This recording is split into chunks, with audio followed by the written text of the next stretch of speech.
ساڵتان لێبێت بینەرانی کورسات نیوز من هاوڕۆتەفیقم لە ئەڵقەمشەی بەرنامی پانۆرامە پێتان گەیشتینەوە ئەم شەو قسە و باسەکەین لەسەر ئاوارە لوبنانیەکان لە جەنگی ئیسرائیل لوبناندا ژمارەیەکی زۆر ئاوارە لە ئێستادا بە تایبەتی ئاوارە لوبنانیەکان ڕویان کردوتە ناوچەکانی عێراق بە تایبەتی ناوچەکانی باشوور و ناوەڕاست. عێراق هەر لە سەرەتای جەنگی ئیسرائیل و فەڵەستین و دواتریش ئیسرائیل بۆ لوبنان ڕایگەیاند کە پێشوازی ئەکات لە ئاوارەکانی ئەو وڵاتە و عێراق هەموو ئامادەیشی دەربڕی بۆ هاوکاریکردنی ئاوارەکانی لوبنان و هەروەها هاوکاریکردنی لۆجستی و فریاگوزاری تەندروستی بۆ وڵاتە. لە ئێستادا ژمارەیەک ئاوارە ڕویان کردوتە پارێزگاکانی نەجەف و هەروەها کەربەلا و دیالەش دیارە لە دیالە بە تایبەتی لە ناوچەی خانەقین ژمارەیەک ئاوارە هاتوون کە سەر بە ینی وڵاتی لوبنانن و لە ڕێگەی وڵاتی عێراقەوە هاتوونەتە ئەو ناوچانە و قسەیەکی شەبوو کە هەندێک و ژمارێک لەو ئاوارانە دەهێنرێنە پارێزگای کەرکووک بەڵام تاوەکو ئێستا ئەوەی کە هەیە لە پارێزگای کەرکووک هیچ جۆرە ئاوارەیەشی لوبنانی بوونی نییە. ئاوارەبوونی هاوڵاتیانی لوبنان لەبەر ڕۆشنایی ئەو جەنگەی کە ئێستا دەگوزارێت لە نێوان ئیسرائیل و لوبنان کارەساتێکی گەورەی مرۆییە. ئەم کارەساتە گەورە مرۆییە دەبێت چۆن مامەڵەی لەگەڵ بکرێ ئەوەی کە عێراق دەیکا لە ڕووی مرۆییەوە تا چەندە هاوکاریە بۆ ئەو وڵاتە و تا چەند ئەتوانێم ئاوارانە لە ڕۆمرۆیەکەوە لە خۆی بگرێت ئەوەی کە دەکرێت لە عێراقدا دابەش کرێن بەسەر ناوچە جیاوازەکاندا ئاساییە چونکە زۆر کەس بە حکمیەوەی کە جوگرافیای هەندێک ناوچی جێناکۆک دەکرێتە سەر هەرێمی کوردستان بابەتی دابەشبوونی ئاوارەکانیان بەلاوە ئاسایی نیە بە تایبەتی ئاوارەکانی لوبنان چونکە قسە و باسی زۆری هەڵگرتبوو لە ماوەکانی ڕابردوودا. ئەم شەو زیاتر گفتوگۆکەین لەو بارەیەوە بە میوانداری برای بەڕێزمان کاک سۆران داودی ڕۆژنامەنووس و ڕاگەیاندنکار کە لە ستۆدیۆکانمان لە شاری کەرکووک لەگەڵمانە. کاک سۆران ستاوت لێبێ خۆشحاڵین لە بەرنامەی پانۆراما لەگەڵ بەڕێزت گفتوگۆکەین لەسەر ئەم بابەتە بە تایبەتی ئێستا گەر ئێمە باس بکەین یعنی ئەوەی کە دەگوزارێت لە ڕۆژهەڵاتی ناوەڕاستدا یعنی ئەومان نەزانین ناوچەکە بە کۆمەڵێک ینی قەیران و ئالانگاری قورسدا تێپەڕە بێت ینی خۆشبەختانە عێراق تا ڕادەیەک پارێزراو بووە بە حکمیەوەی کە ئێستا استقرارێتیشی سیاسی هەیە لە وڵاتدا و حکومڕانیش تا ڕادەیەک یعنی استقرارەتی وەرگرتووە بەگشتێگەر باز لە ئەو کێشە و ئالانگاری قورسانە بکەین کە لە ڕۆژهەڵاتی ناوەڕاستە بە تایبەتی جەنگی ئیسرائیل لەگەڵ لوبنان و فەڵەستین و هەندێک جاریش لەگەڵ ئێران و زۆر جاریش ینی هەندێک لە گروپە مقاومەکانی عێراقی دێتە ناو هەڵسەنگاندن و خوێنەوەتان چییە بۆ ئەم ڕەوشەی کە دەگوزارێت؟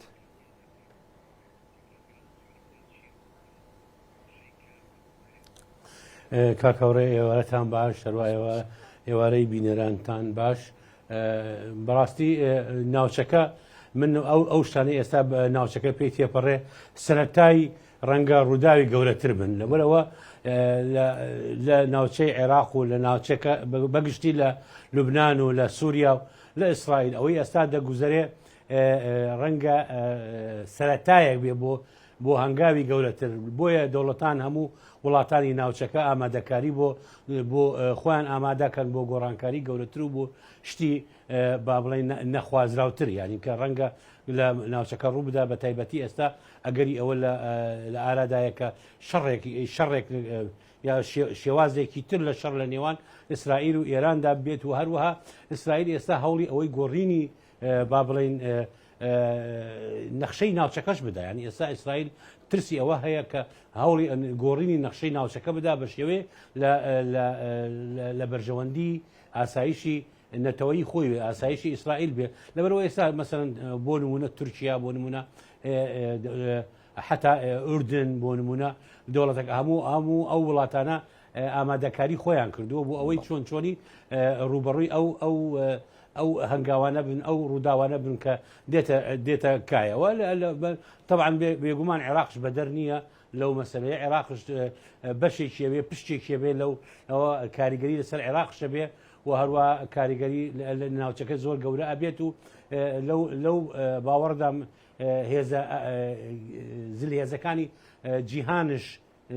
ڕۆڵی خۆیان ببینن وەکو رووسیا وەکو ئەمریکا وەکو هێزەکان ترش لە ئێستا خەریکن نزیکە بنەوە هێز دێنن هێز کۆکەنەوە لە ناوچەکە بەڵام سینناریۆکە چۆنە تاکو ئێستا شێوازی سینانەکە زۆر ڕوون نییە بەڵام ئەوەی ڕوونە لە قسەکانی ئیسرائیل و سەرۆکوەزیرانی ئیسرائیل و هەندێک لە سیاسی ئیسرائیلەکان و هەندێک لە باڵێن لە ڕۆژنامە ئیسرائیلەکان باسی ئەواکەن کە پێویستە با بڵێن نەخشەی ناوچەکە بە شێوەیەک لە شێوەکان بگۆڕن. زۆر باشە ئەمە ینی بەڕاستی چۆنڵی وێناکردنیشی گرنگ بوو کە جەناب داماژەت پێدا فعلەنەوەی کە دەگوزارێت ینی وەکو باسیش دەکرێت و چاودێرانی دۆخی سیاسی و هەروەها ینی ئەوانەی کە لە ڕووە ئابوووریەکە شۆتەنانە سەیری بابەتەکەکەن ینی چاوەڕوانی گۆڕانکاریشی گەورەکەن وەکو بەڕێزیشە دووتێت و گۆڕانکاریەکەژی شێک لەوانەی کە کارکتەری سەرەکیەتی یعنی توانین بڵین ئەمریکایە و ئێستا لە ڕێگەی ئیسرائیلەوە دەوێت پرۆژەکەی لە ناوچەکەدا جێبەجێ بکات بەڵام ئەوەی کە دەگوزارێت کاک سۆران ینی ئەم پریشکە وەکو جەنابی شدوتت بەر زۆرێک لە وڵاتان کەوتووە عێراقیش بەدەر نییە لەوە بەڵام عێراق تا ڕادەیەک ئەتوانین بڵین لە ئێسادا ینی ئارامیەک و ئاسوودەیەکی سیاسی و ینی تا ڕادەیەک ژیانی شەیە لە ناوچەکێتدا بە تایبەتی لە هەموو بەشەکانی عێراق لە باشوور ناوەڕاست لە تەنانەت هەرێمی کوردستانیش خۆشبەختانە بەڵام قسەکەمان ئەوەیە ئێستا گەربینە سەر ناوەڕۆشی بابەتەکەمان کە ئاوارەبوونی وڵاتانی لێ دەکەوێتەوە بابەتە بە تایبەتی ینی لوبنان کە وڵاتیشی عەرەبیە و تا ڕادەیەکیش بەشێک ینی لە شیعەکان لە لوبناندا ژین و ئەوەشی کە ئێستا ئاوارە بوون و ڕویان کردوتە ناوچەکانی عێراق و عێراق بە سنگێکی فراوانەوە لە ڕۆ مرۆیەکەوە ینی دەرگای بۆ کردوونەتەوە پێشوازیان لێ دەکا ئاوارەکانی لوبنانە بە ژن و مناڵ و پیر و گەنجەوە تا چەند ینی بابەتی مەسهەبی بۆ عێراق گرنگە ئالەمەدا ینی بەڕاستی کاک سۆران داودی ئەگەر بیبەسینەوە بەو مەسەبگەراییەوە بەو خەتە شیعە و ینی ئەو مەدە شیعی کە لە ئێرانەوە دەستپێکا بۆ عێراق بۆ سووریا دواتر بۆ لوبنان ئەمە تا چەند وابەسەیە بۆی کە عێراق دەبێت پابند بێ بۆی کە پێشوازی بکات لەو هاوڵاتی لوبنانیانی کە ئێستا ئاوارن و زۆرەشیان مەسهەبی شیعەن بە حەقەت.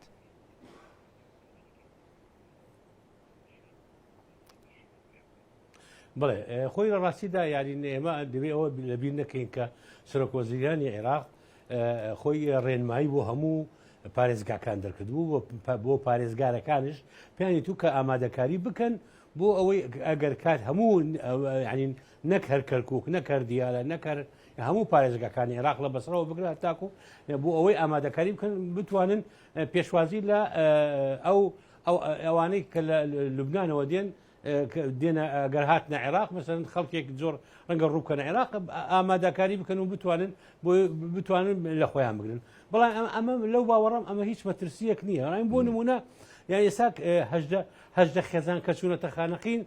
بڕوا ناکەم هیچ کاریگەریەکی گەورەیە بە ئێمە پێشتر تەجروبێ ئەگەر لە ڕووی مەزەبیشەوە باس بکەین مەسەن ئاوارەکانی تەلعفەر کە لە شەڕی داعشە ئاوارەکانی تەلعفەر نەهاتن کەرکووک هەڵبژێرن کە تورکمانش بوون نەهاتن ناوچەیەکی تورکمان ئاوارەکانی تەلعفەر کە ئاوارە بوون ڕۆیشتن بۆ کەربەلا و نەجەف شەبەکەکان کە کوردن یعنی کە ئاوارە بوون نەهاتن مەسەرەن بۆ بێنە کەرکووک یا بێنە هەولێرە ئەوانش بە هەمان شێوە ئەمە ئێستا لە ئێمە ئەتوانین بڵین شێوازێک لە شێوازەکان دابەشبوونەکان ئێستا لەسەر شێوازێکی تایفەگەریە یعنی وەکو خۆ جەنابەت ئاماژەت پێی کرد مەسەلەی شیعەگەری مەسەلەن لەو باوەڕەم ئەوانەی لوبنانەکان ئەوانەی لوبنانەکانش کە ئاوارە ئەبەن و دێنە عێراق لوبنانیا شیعەکانن لوبنانیا سونەکان نایەن مەسیح ماڕۆنیەکان نایەن ئەوانەی کە دێنە عێراق زۆربەیان ئەیان هەر هەمویان ئەو لوبنانیانن کە خۆیان شیعە مەزهەبن لەو باوەڕەم خەڵکێکش کە متعاتفە بێ لەگەڵیانەوەی نابێ خۆشیان ئەزانن لە ناوچە شیعەکانە نایەنە ناوچە سونەکان یان بڕوا ناکەم بێنە کەرکووک بڕوا ناکەم بێنە مووسڵ یا بێنە ناوچەیە کە هینی بکرێت ئەوانە هەمویان زۆربیان ئەگەر بێنە عێراق ئەچنە ناوچەکانی ڕەنگە بڕۆنە بەغا ڕەنگە بڕۆنە حەلا کەربەلا نەجەف و بەسڕا ئەو ناوچانە هەڵبژێرن و ئێمە پێشترش وەکو وتم تەجروبەیەکمانەیە یعنی ئەو تەجروبەیە ڕەنگە ناوخۆیی بێ وەکو عێراق خەڵکی شەبەک و خەڵکی کە کوردشن شەبەکان کە نەهاتن بۆ کەرکووک کە تەلعفەر تورکمان دیسان نەهاتن بۆ کەرکووک ئەوان هەمویان چووکە لە بەرەوی شیعەن ناوچەی کەربەلا و نەجەفیان هەڵبژار کاک سۆران ینی قسەکە ئەوەیە زۆر جارانی ئەم مەقولێ دەوترێتەوە بۆ نمونە دەوترێت یعنی ئەمە لە زاری سەرکردە سیاسەکانی عێراق و سەرکردەی لایەنە سیاسی جیاوازەکان بە کورد سونە شیعە ئەمە جۆمان لێوێ دەوتریانی عێراقی هەموو عێراقیەکانە و وڵاتی هەموو ینی پێکاتەکانە بەبێ جیاوازی کوردێک بۆی هەیە لە باشوور بژی لە بەسرا و بەسراویەکیش بۆی هەیە بێت لە زاخۆ لە دۆک بژی و بە هەمان شێوە خەڵکی ناوەڕاستیش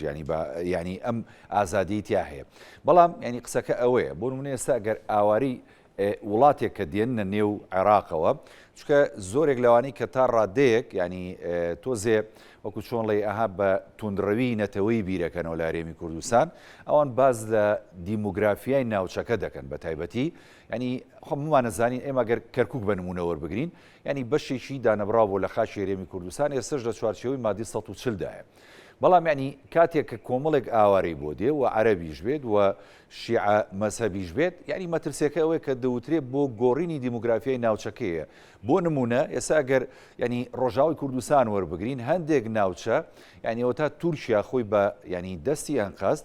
عەرەبی بۆ دەبات ئەو ناوچانی وەکو بۆ نمونە ئێستا ئەفرینی داگیر کردووە دەوێت بیکاتە ناوچەیشی عەرەب نشین و کوردەکانی تێدا ئاوارە کردووە مەترسی دووبارە بوونەوەی ئەم گۆڕینی دیموگرافیایە لە عێراق نییە ئەوەی کە هەندێک ینی بەیت و بالۆری بۆ لێدەن یاخود نەخێرشێکی اعتیادیە تۆ دەبێت کە ئاواری وڵاتێکە یعنی لە ڕۆ مرۆیی و ئینسانیەکەەوە دەرگای بۆ بکەیتەوە هاوکاری بکەیت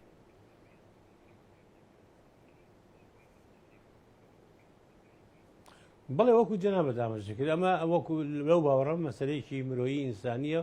هیچ لەو باوەڕانیم کە خەڵکێکی لوبنانی بێت بە مەبەستی تعریبکردنی کەرکووک یا تعریبکردنی خانەقین یا تعریبکردنی دووز و ئەو ناوانە بێت ڕەنگە بێتە دووز ڕەنگە بێتە خانەقین لەبەرەوەی شیعەی تایە تروکمانی شیعە لە دووز هەیە لە خورماتوو با بڵێن لە خانەقین کوردی شیعەی لێ ڕەنگی مەسەن بەتەکید شیعەیەکی کورد تەعاتفەکان لەگەڵ لوبنانیەکی شیعەکە دێتەوە کە ئاوارە بووە ئێمە مەسلەیەکی مرۆڤایە ئێمەش پێ خۆشە ئێمەی کورد ئەگەر شیعەبی ئەگەر سون نەبێتە جۆرێک لە این هەبێ بتوانین پەناهەندەیان بدەین بتوانین یارمەتیان بدەین ئەمە مەسلەیەکی ئینسانیە کوردیش هەمیشە لە مێژووی خۆیان ئەی باشە ئێمە لە کاتی شەڕی داعشە بە ملیۆنەها کەس ڕوویان کردە ناوچەکانی سلێمانی و عەرەبش بوون لە خەڵکی هاتنە کەرکووکش هاتنە هەولێر ئێستا بەشێکیان نەگەڕاوەتەوە یعنی ئێمە ئەگەر هەندێک لایەن باسی ئەوواکە کە مەترسی تعریبی کەرکووک خۆ هەندێک لەوانەیە کە تعریبی کەرکووکیان کردو حکوومەتی سەدام هێناویانی لە کەرکووکدان ئێستا شێخەکانیان لە شاری هەولێر دانیشتن و کوڕەکانیان لە دەستگا ئەمنیەکانی شاری هەولێرشن و بەڵام زەویزاری کوردی ناوچەی دوو بزیان داگیر کردو یعنی بەسە یان ئەو لایەنانە ئەو هیناکەن ئەو بالورەیە لێ ئەدەنەوە دووبارەیەکەنەوە ئەم مەسلەیەکە مەسلێکی لەو مەسلەی ئەگە مەسلەی لوبنانەکان بێت لەو باوەڕەم مەسلێکی ئینسانیە خۆ ئەوە ئەمڕۆ ڕوویدا لە ئەنجومەن لە پەرلەمانی عێراقا خۆ هەر ئەو سونانن کە لە هەولێر دانیشتوونە کە لە زۆر شوێن دانیشتوونە ماڵیان لەوەیە و لە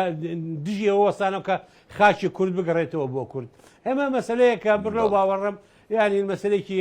هێرشکردنە بۆ تەنها مەبەستیان یەکێتی نیشتمانی کوردستانە چونکە لە ناوچەدا بڕێراوەکان بە تاکید ئەو ناوچانەی کە تعریب بکرێت ئەوە خەڵکەیەوێ هەمویان خەڵکێکن نفوزی یەکێتی لەوێ هەیە خەڵکێکن زۆربەیان یەکێتی نیشتمانی کوردستانن یەکێتی لەو ناوچانە بەهێزە بۆیە هەر بەو ئاراستەیەش کارەکەن بۆ ئەوەی یەکێتی لەو ناوچانە تۆمەتبار بکەن بۆەوەی کە ئەمڕۆ کە یارمەتی دەری حکوومەتی عێراق بۆ تعریبکردن ئەوەی یەکێتی وەستا بۆ دەیان ساڵە دژ بە مەسلەی تعریب ئەوە یەکێتی نییە ئەمڕۆ بڕۆ تعریب بکات لە کەرکووک و لە شارەکانی تر لە خانەقین ئەوە خەڵکی خانەقی نەزانێ یەکێتی چکێیە و خەڵکی کەرکووک شەزانە یەکێتی هەیە من ئەوە لە ڕوویە حزبەکەی قساکەم بەڵام وەکو کورد ئێمە کورد ناسراوین بەوەی کەوە هەمیشە مرۆڤ دۆست بووینە هەمیشە ئێمە پشتیوانی خەڵک بووینە ئەمە خۆناغێکە یان لەو باوەڕم ئەگەر بێت و خەڵکانی ئێمە لە خانەقین یا لە دووز لە کەرکووک ئەگەر بێت و یارمەتی ئەو خەڵکە بدەن مەسلەیەکی ئاساییە بڕواناکەم هیچ مەترسیەکەش بخەنە سەر مەسلەی کورد و هیچ لە دیموگرافیای ناوچەکەش بگۆڕن. زۆر باشە کاک سۆران، ینی بەڕاستی ئەمێ خاڵێکی گرنگیانی باس بکەین هەر لەم بابەتەیە، چکە جەناب داماژەت بۆدا کە ئەم ناوچانەی ئێستا وەکو ینی چۆنەڵی ئیدعای بۆ دەکرێت کە یەکێتی ئێستا کە لەو زۆنەیە باڵا دەستە و منتیقی نەفوزی یەکێتیە و خانەقینە کەرکووکە ینی دووس خورماتوە و هەندێک ناوچەی دیکەیە یخۆ ینی پرسیارەکە ئەوەیە لە ڕابردوو ینی حکومڕانی یەکێتی نیشتیمانی کوردستان لەو ناوەیە بینراوە کە ینی بە سیاسەتی چەپکە گوڵەکەی مام جەلال لەوێ سیاسەتی کردووە بەبێ جیاوازی لە نێوان بیرروڕاو ئایدیاکان و مەسەبەکان و پێکاتەکان. ئێستاش کە یەکێتی نیشتیمانی کوردستان بە دیاریکراوی مەگە کەرکوو وەربگرین بە نمونە، ینی پارێزگارەکەی کووردە لە نێو کووردا یەکێتی نیشتیمانی کوردستانە. ئەو سیاسەتی کێسە و پەیڕەویەکان لەوێ سیاسەتیشی ڕاست و دروست نییە لە ڕووی ینی چۆن لێ حکومڕانیەوە بۆی کە جیاوازی نەکا لە نێوان پێکاتەکان ئەو هاتووە ئەو زوڵمە بۆ سێنەکە بە تایبەتی لەسەر کورد و تورکمانیشە بووە. ئیتر بۆچی ئەبێ ئیدعای ئەوە بەرامبەر بە یەکێتی بکرێت کە یەکێتی دەوێت دیموگرافیا ئەوێ بشێوێنێت یاخود دەیەوێت لەگەڵ حکوومەتی عێراق و بە تایبەتی لەگەڵ ینی لایەنە باڵا دەستە شیعەکان هاوکار بێ بۆی کە ئەو ئاوارە نەبێنێتە ئەوێ بەم شێوازە مامەڵیان لەگەڵ بکە. پێچەوانەکەی ڕاست نییە ئەمە کاک سۆران؟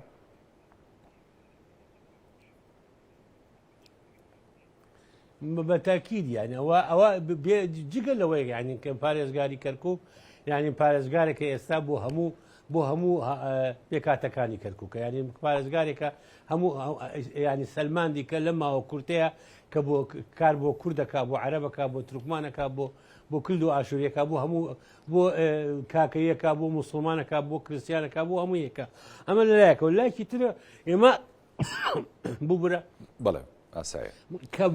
جەنابی پارێزگار باسی ئەوەی کرد کە ئامادەکاری ئەکرێ بۆ ئەوەی پێشوازی لە ئاوارە لوبنانیەکانەکەن لەسەر ئەساسی ئەوەی کە سەرۆکوەزیرانی عێراق داوای کردووە ئەڵێ ئامادەکاریکەن ئێمەش دەبێ ئامادەکاریکەن ئەی خۆ بە کۆڵ بێنە ناو کەرکووک و بە کەس نەزانێت ئەچ لەکوێ دانیشن ئەمە ناکرێت دەبێت بە شێوەیەکی ڕسمی بێت و بە شێوەیە کە بزانین ئەمانە لەکوێ دائەنرێن چی ئەکەن چی ناکەن لە ڕووی ئەمیشەوە پێویستە بزانین ئەمانە کێن هینیان بکرێت بە شێوەیە کە بزانێ شوێنەکانیان کوێیە چەند کەسن گەورن بچووکن مناڵن ئەمانە ئەمە بەعکسەوە من بە شتێکی زۆر ئیجابی ێزانم کە ئەگەر بێت و ئێمە بە شێوەیەکی ڕسمی ئەگەر پێشوازیمان کردن چونکە بۆ ئەوەی ژمارەکان لە لامان بێ هەموو داتاکانمان لەلا بێ بتوانین ینی هەم بۆ ئەو خۆیان باشەوە بۆ پارێزگاری کەرکووک ئەو قسەی کردووە لەو منتەڵەقەوە قسەی کردووە بە شێوەیەکی زۆر زانستیانە قسەی کردووە لە ڕووی ئەمنیەوەی ئەوە بۆ ئەوی بتوانێت شتیان بۆ دابین کا دوش ئەوە تو بزانی ئەمانە لەکوێن سبەی دوای کە وەزعی لوبنان چاکەوە بوو تۆ پێیان بڵێ کاکە بەخێراتن و خوا حافیزتان لێ و بگەڕیان بیان گەڕێنیتەوە بۆ زێدی و بابی و باپیرانی خۆیان ئێمە ئەوەشمان بیر نەچێ یانین پارێزگاری کەرکووک ئەمڕۆ بە شێوازێک ئیشەکە نەک هەر لە تەنها لە با بڵێن بەرژەوەندی کوردە بۆ نمونە مەسلەی بەڵێندەرەکان مقاولەکان پێ ئەمڕۆ باسی ئەوەی کرد ئەوی تەحەداکەم پێشتر هەموو بەڵێندەرێک پارەی لێ ئەسەندرا کە ئیشەکانی کرد ئێستا تەحەداکەم ئەگە فرسێکی ئەو بەڵێندەرانێک کە جاران ئیشیانە کردپان خۆ هەر کورد نەبوون عەرەبیان تیا بوو تورکمانیان بێجگەلەوە ئەی خەڵکەکە ئەو بەڵێندەرانە ناچوون ئیشەکانیان پرۆژەکانیان بە شێوەیەکی زۆر باش جێبەجێکەن خۆ پرۆژانە تەنها لە ناوچەی کوردیەکان نەبوو ناوچە عەرەبیەکان بوو کە ئێستا لە ناوچە عەرەبیەکان زۆر پرۆژەی هەیە کە هەر بە کەڵکی هیچ نایە ئەمە ئەم پارێزگارە بە شێوەیەک ئێستا ئیشەکە بە عقلێتێک ئیشەکە بە عقلەیەکی سەردەمانە بەو سیاسەتەی مام جەلال کە سیاسەتی چەپکە گوڵەکە بووە بەڕاستی یعنی ئێمە سیاست ئێستاش ئێمە ئەو سیاسەتەی مام جەلال ئەو خەڵکە نەک هەر لە لای کورد یعنی لە لای عەرەب و تورکمان خۆیان داوامان لێکەن یعنی عەرەب و تورکمانەکان زۆر جامر کە قسەیان لەگەڵمانە کردو وتیانە ئێمە ڕزاتان لێکەین سیاسەتەکەی مام جەلال جێبەجێ بکەن ئەوانش لێوە باشرەزان سیاسەتەکەی مام جەلال چوو ئەوانش باشرەزان کە یەکێتی نیشتیمانی کوردستان هێزێکە ڕاستە کوردانەیە بەڵام پانتاییەکی نیشتیمانیشی هەیە ئێمە دەبێت ئەوەمان لەبیر نەچێ ینی کەرکووک ڕاستە شارێکی کوردستانیە ینی ئەوە هیچ چینێکی لەسەر نییە بەڵام کەرکک وەکو سلێمانی نییە، کەرکک وەکو هەولێر نییە، کەرکک وەکو دهۆک نییە، کەرکک پێکاتەی تری تێدایە، پێکاتەی عەرەبی تێدایە، پێکاتەی تورکمانی تایە، کردو ئاشووری تەیە، شێوەیەک ڕەنگە هەر بینیشمان نەچێت. ینی ئەوەی کە جەنابیش دەڵێ ئەوەی ڕێژەیە نییەکە بالضبط، ینی ئەمەی کە جەناب دەڵێ کەرکک و ئەو ناوچانەی دیکە خۆ تۆ مە لە چوارچەوەی مادی 140 مادی 140 هێشتا ئەم بابەتی یەکلا نەکردوێتەوە کە ئاخۆ کەرکک ڕاستە جەناب دەڵێ کوردستانیە، بەڵام یەکلای نەکردوێتەوە کە ئەمە سەر بە حکوومەت یاریمی کوردستانە لە ڕۆ ئیدارێکەوە، لە ڕۆ سیاسیەکەوە، یان لە ڕۆ قانونیەکەوە سەر بە حکوومەتی ناوەندە کە هەر بڕیارێک لە لایەن سەرۆک وەزیران و لە حکوومەتی ناوەندەوە بۆ پارێزگاکان دەرچێت بە کەرکووکیشەوە خۆ ڕاستە خۆ دەبێت جێبەجێ بکە.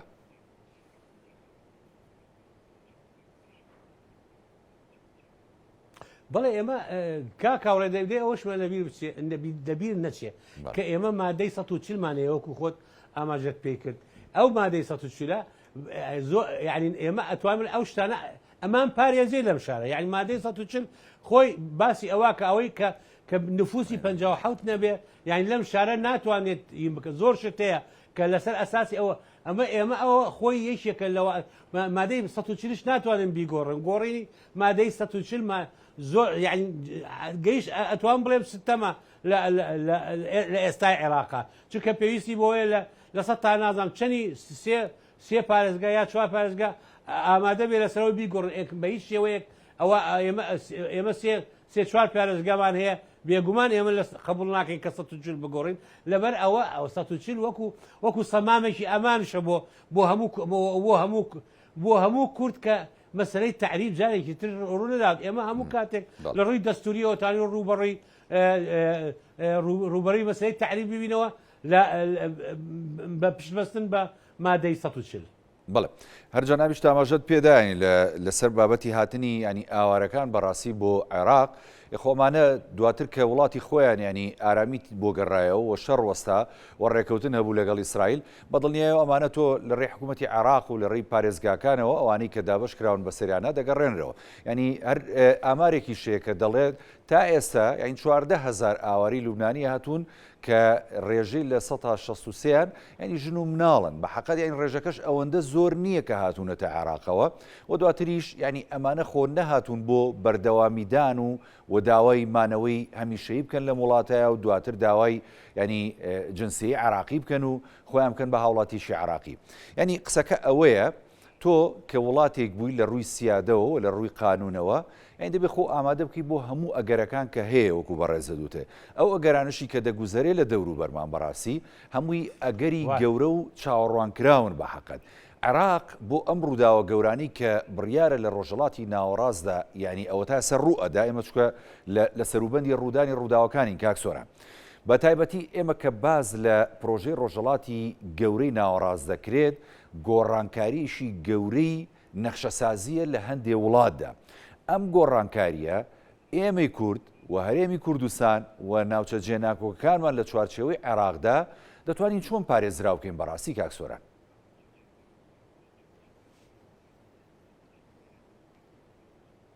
یان من ئەمێ لەسەر هەر ئاماژە بۆ قسەکەی جەنابەت یان ئێمە ئەو ڕێژەکەمە کە لوبنانیەکان هاتوون یان ئەوانە هیچ مەترسییانی بۆ نمونە هەژدە خێزان کە هاتوونەتە خانەقین ینی هیچ ڕێژەیەک پێک نایەنن لە کۆی گشتی خەڵکی خانەقین، بەڵام کاکە خۆ ئەی باشە بۆ مەترسی نییە لە هەولێریا لە 126 خەڵکی هەولێر ئێستا خەڵکی بیانین و عەرەبن و خەڵکی دەوروبەرن خەڵکی ڕەنگە خەڵکی سووریا بن عەرەبی سووریا بن نەکەر کوردی لە 126 خەڵکی ترشمان هەیە لە هەولێر بۆ ئەمانە مەترسی نەبن بۆچی هەژدە خێزان هاتوونەتە خانەقین مەترسی بن ئەمە خۆی لە خۆیان لەو باوەڕەم مەبەستێکی سیاسی لە دوایە مەبەستێکی تری لە دوایە ئەیانوێ بکە بەڵام وەکو پێشترش وتم ئەمە وەکو ئێمە لە کەرکووک یان لە هەرچی شوێنێک بین لە عێراقا دەبێ وەکو دەوڵەت مامەڵە بکەین کە تو وەکو دەوڵەتش ئامادە مامەڵەت کرد کاکە هەندێک ینی نێودەوڵەتی هەیە کە لە نەتەوەی یەکگرتوەکان عێراق ینی کردووە ئیمزای لەسەر کردو ئەوانەیە کەوا پێشوازی لە ئاوارەکان بک ئەمە وابەستەیەکی نێودەوڵەتیە یعنی ئەمە بارەزی خۆمان نییە ئێمە دەبێ ئێمە چۆن عێراقیەکان کاتی خۆی ئاوارە بوون چوونەتە هەندێکی چوتە سووریا هەندێکی چۆتە ئوردن هەندێکی چوە ئێران هەندێکی چوە تورکیا ئەمە مەسلەیەکەمە لە هەموو قۆناغەکان ڕۆدا هی وڵاتێک دێن بۆ وڵات کوێتەکان ڕۆیشتن بۆ سعودیە کوێتەکان ڕۆی ئەمە شتێکی زۆر ئاساییە لەبەرەوە من لە بڕوا ناکەم بە هیچ شێوەیەکە ئەمە مەترسی بێت و ئەوەی کەوا ڕوو ئەدا مەسلەیەکی ئاساییە و ئێمە دەبێ ڕاستە ئێمە دەبێ ئێمە بۆ ئەو مەسلەیە زۆر ئاسانە بەڵام ئێمە دەبێ ئامادەکاری بۆ ئەگەرە گەورەکان بکەین ئەگەرە گەورەکان کە ڕوو ئەدات ینی نەک ئێمە کە لوبنانیەکان دێنە عێراقەوە دەبێ ئێمە کار بۆ ئەوە بکەین کە لوبنانیەکان ئێستا چی لە لوبنان ئەگوزارێت دوای لوبنان چی ئەگوزارێت چی ئەبێ یان ئەمە بەڕاستی دەبێ عێراق وەکو دەوڵەتێکی عێراق ئێمە وەکو کورد بەتەنها بەبێ عێراق ناتوانین ینی ڕوبەڕووی ئەمە بین ئەم هەنگاوە گەورانە بین لەو باوەڕم ئێستا کورد دەبێ بتوانێت هەماهەنگیە لە بۆ ئەوەی ڕوبەڕووی ببینەوە بۆ ئەوەی کاریگەری نەرێنی لەسەر ئێمە نەبێت یا زۆر هین دەبێت لەسەرمان ئێمە دەبێت هەماهەنگیە لەگەڵ عێراق بکەین یعنی بەڕاستی پێویستمان بۆ هەیە هەماهەنگیە لەگەڵ عێراق بکەین چونکە ئێمە تاکو ئێساوەکو جەنابەت ئاماژت پێ کرد مەسەن ئێمە دەوڵەت نین ئێمە هەرێمێکین جگە لەوە ناوچە کوردیەکانی ئێمە هێشتا هەر بەدەست کێ ئیدارێکە هەر پەیوەستە بە بەغاوە لەبەرەوە پێویستمان بۆیە هەماهەنگی لەگەڵ بەغا بکەین لەگەڵ بەغداد بکەین و کارەکانی خۆمان ڕێک بخەین هەر ینی لەم قۆناغەشە کە ئەم هەموو گۆڕانکارێک گەورەیە لە ڕێ ئەم هەموو مەترسی و ئالانگاریە کە هەیە لە ناوچەکەدا ینی ئەم هەموو بەریەکەوتنی وڵاتانی هەرێمایەتی هەیە لە ناوچەکەماندا و تەنانەت بەرکەوتنی وڵاتانی زلهێزیش هەیە لە ناوچەکەماندا ینی ئێمەی کورد و سیاسیەکانی کورد پێویست ناکە ینی بەعزێک کێشەی لاوەکی و بچووک هەیە وەلای بنین و بە تایبەتی دوای ئەوەی کە ئێمە بە حەقەت لە هەرێمی کوردستانە ینی هەڵبژاردنیشی سەرکەوتومان بەڕێ کرد کە دوای چەندین ساڵ چاوەڕوانی خەڵکی کوردستان بۆ ئەم پرۆسە گرنگە و دوای چەندین ساڵ چاوەڕوانی دۆستەکانمان و بە تایبەتی عێراق بۆ ئەم پرۆسە گرنگە ئەوە تا هەڵبژاردنەکە بەڕێوە چووە لایەنە سیاسەکان توانیان هەموو ینی بەپی ئەو حەجمەی کە هەیەە کورسی خۆیان بێنن ڕاستە هەندێک لایەن سکاڵا و گلەی هەیە لە بابەتەکە بەڵام ینی قۆناغەکە هەستیارە تۆ ئێستا قۆناغێکی گرنگی دیموکراسی شەبڕیوە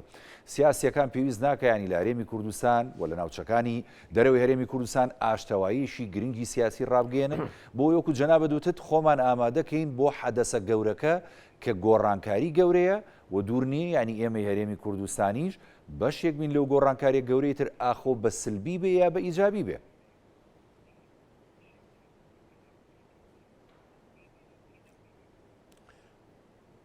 ڕاستە کاک هاوڕێیانی تۆ تەماشاکە ئێستا دەوڵەتێکی وەکو تورکیا بەو هەو قووەتەی خۆی بەو هێزەی خۆی بەو هێزە ئابووری بەو هێزە سەربازی کە هەیەی هەستا گۆڕانکاری گەورەی کردووە لە سیاسەتە استراتیژیەکانی ینی هەوڵ ئەوە ئاش بێتەوە لەگەڵ عەبدوڵڵا ئۆجەلانە ینی ڕێبەری کوردی باکوور ینی ئەمە بۆچیە ئەمە دیارە ینی ئەوانش هەست بەواکەن کە گۆڕانکاریەکان گەورەن و مەترسیدارن بۆیە یان ئەگەر دەوڵەتێک وەکو تورکیا ئەو هەوڵانە بدا ئێمە بۆچی بە مافی خۆشمانە ئێمە حتاگەر جۆرێک لە تەنازلش بکەین ئەوە بۆ هێشتنەوە بۆمانی خۆمان وابزانم ئەمە مەسلەیە کە هیچ گومانی تێدا نییە و ئەمە مافی خۆمانە ئەو ئیشە بکەین حەقە ئێمە کورد ئێستا بەگشتی ینی ئێساوەکو جەنابەت ئاماژە کرد ئێمە هەندێک شتی با بڵێن خلافیمان ئێمە لە بینی پارتە سیاسەکانی کوردستان بینی دەسەڵاتەکانی کوردستان بەلاوە بنین و هەوڵێک بدەین ئێمە چۆنچۆنی بەرەنگاری ئەم وەزعابینەوە چۆنچۆنی مامەڵە لەگەڵ ئەم وەزعاکەین و ئەمە لە سوودی خەڵکی ئێمەیە لە سوودی خەڵکی کوردستانە لە خەڵکی ئەوانەی کوردستانە کە لە دەرەوەی هەرێمەی ئەمانە گرنگە دەبێت ئێمە ئەوە باش بزانین یاری من تەسەوری خۆم بڕوای خۆم قۆناغی داهاتوو قۆناغێکی هەم خەتەرناکە و هەم هەستیارە لە قۆناغی گۆڕانکاریایە و گۆڕانکاری گەورە بە شێوەیە کە ینی کە دەوڵەتێک وەکو تورکیا هەستی پێ کردووە دەوڵەتێک وەکو ئێران هەستی پێ کردووە ئیسرائیل بە ئاشکرا باسی هەندێک هەندێک لە سیناری با بڵێن بەشێک لە سیرانیەکانەکە ئەی ئێمە بۆچی خۆمان ئامادە نەکەین ئەی ئێمە بۆی نەبین لەبەرەوە ئێمە پێویستە ئەم شتە ئاسانانە یاوەکوواڵێن ئەمە تەخوینی لایەکەکەم و ئەمە بە بۆ داعنی وەڵام ئەمە یارمەتی حکوومەتی مرکزیدا بۆ تعریب کردی ناوچە کوردستان ئاشکرا باسی ئەوەیان کردووە کە یەکێتی ینی بەڕاستی ئەمە کاتی ئەوە نییە ئێستا کاتی ئەوەیە بیر لەوە بکەینەوە چۆنی ڕوبەڕووی ئەم گۆڕانکاریە هەم ترسناکە و هەم هەستیارە بکەین وڵای خۆی وەکو جەنا بدوتە ینی هەموو وڵاتێک پێویستە ینی ئەو هێڵە استراتیژیە گرنگی کە هەیەی ینی استراتیژی پاراستنی خاک ینی پاراستنی نەتەوەکەی ینی ئەو چوارچێوەی کە هەیەی و ئەو هەرێمەی کە هەیەی خۆمە زۆر جار ئەڵین هەرێمەکەمان لە ژێر مەترسیدایە خۆ کە ئەڵین لە ژێر مەترسیدایە چیە خۆ ئێمە ئەگەر ینی لایەنە سیاسەکان وەکو جەنا بداماژەی بۆکەی کاک سۆران ئەگەر کۆک بن ینی ئەم مەترسیە تا ڕادەیە کەمە بێتەوە لەسەر هەرێمی کوردستان ئەگەر ئەم تەخوین و تەخوینکاریە کەم بێتەوە هەرێمی کوردستان ئارامە بێ خەڵکەکەی بە ئارامی ئەژی و ئاوەدانترە بێت ینی بابەت کۆمەڵێ بابەت هەیە کە ئێستا ڕۆژانە ینی سەری خەڵکی پێوە یەشێن و پێوە سەرقاڵەکەن ینی ناکاتەوەی کە تۆ خۆ ئامادەکەی بۆ ئەو گۆڕانکاریە گەورانی کە هەیە ئێمەی کورد پێ دوایە ینی بەسەرجەم لایەنە سیاسیەکانەوە ینی هیچیان بەدەر ناکەم هێڵێکی استراتیژی نەتەوەی و نیشتیمانیمانەیە کە پارێزگاری لێ بکەین یاخود نەخێرێشتە ئێمە چاوەڕێن و ئەو هێڵە استراتیژیە بزانین کامێ وڵاتانی هەرێمایەتی و زلێز بۆمان دیاری بکە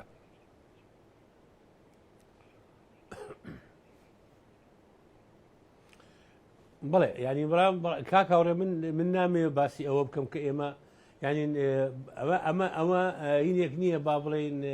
مەحێنیە بۆ یەکێتی نیشتمانی کوردستان بەڵام یەکێتی نیشتمانی کوردستان ئەو هێڵەی ئەو خەتە سیاسی گرتوێتێ بەر بەوەی کە پەیوەندیەکانی لەگەڵ بەغدا چۆنە پەیوەندەکانی ئەمانە خۆی لە خۆیان ئەمانە خۆی زامی ئەوەیە کە ئێمە ناوچەکەمان کوردستان بپارێزیە بەڕاستی ئەو سیاستی ئێمە پێویستە وەکو ئاماژەشم پێ کرد بیر لەوە بکەینەوە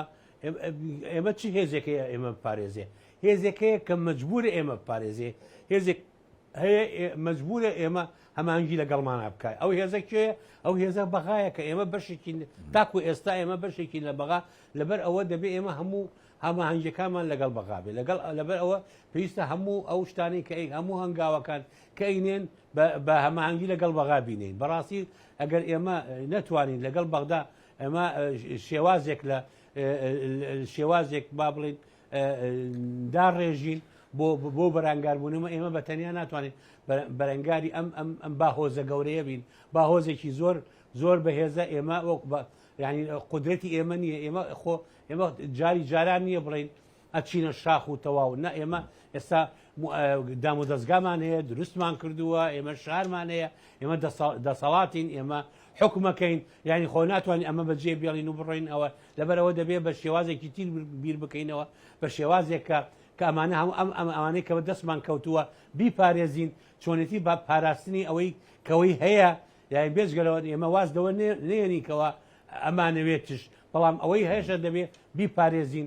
بەچی ئەی پارێزین لەو باوەڕەم ئێمە پێویستمان بۆ بە سیاستێکەیە بە استراتیژێکەیە استراتیژێکی نەتەوەیی لە استراتیژێک لە هەرێمی کوردستان لایەنە سیاسەکان لەسەر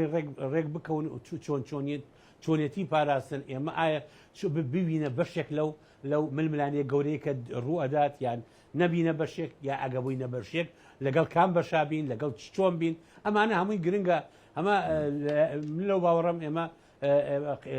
سەرکردایەتی یەکێتی نیشتمانی کوردستان زۆر بە باشی بیری لێ کردوتەوە و ئەتوانێت زۆرتان بەڵام گرنگ ئەوەیە هەموو کوردش هەموو لایەنەکانش بەو شێوەیە مامەڵی لەگەڵا بکەن وەکو دوا پرسیار کاک سۆران ینی لە ئێستادا بە ضرورەتی نازانی کە دەست پێشخەریشی گرنگی ینی سیاسیانە و ئاشتەوایانە هەبێت بۆەوەی کە ینی ئەم ئامادەکاری کە جەناب داماژەی پێدەی بکرێت یەکێتی نیشتیمانی کوردستان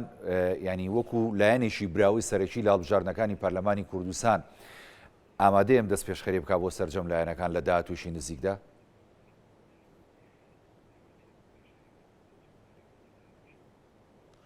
وڵات من ئەوەی ینی هەموو کەسە زانێ یەکێتی نیشتمانی کوردستان هەموو کاتێک دەرگای کراوەیە یعنی بەڕاستی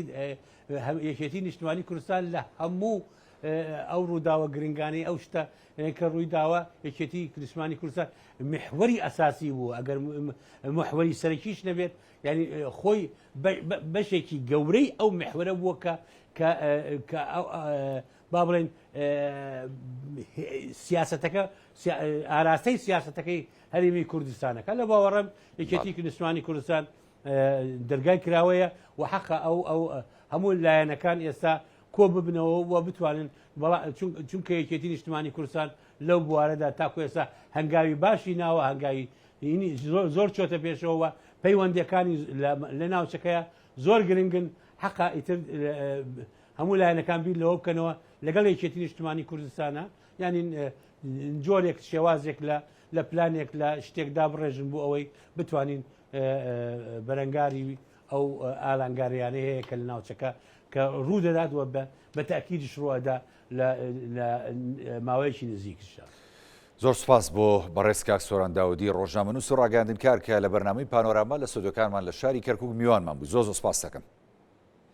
بەڵێ بینەرانی بەڕێز ئەڵقێم شەوی پانۆراماتان پێشکەش کرایەوەش ساغ و سەلامەت بن خواتان لەگەڵ.